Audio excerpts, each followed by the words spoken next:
Hey there, home cooks! It's Jimmy here, and today I'm taking you on a groovy trip back to 1975 with a classic dish, curried sausages.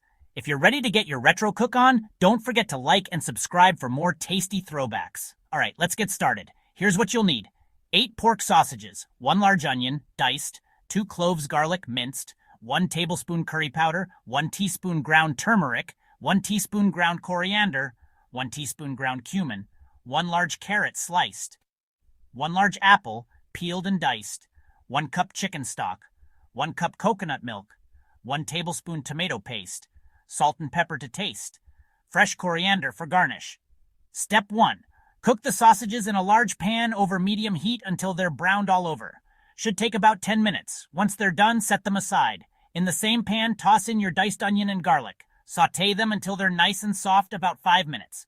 Now sprinkle in the curry powder, turmeric, coriander, and cumin. Stir it all together and let those spices work their magic for 2 minutes. Next, add the sliced carrot and diced apple. Give it a good stir, then pour in the chicken stock, coconut milk, and tomato paste. Mix everything well. Pop the sausages back in the pan, reduce the heat, and let them simmer away for about 20 minutes or until the sauce has thickened up beautifully.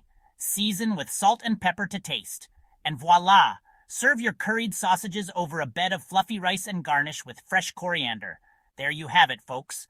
A taste of the 70s right in your kitchen. Thanks for watching, and don't forget to hit that like button and subscribe for more retro recipes. Catch you next time.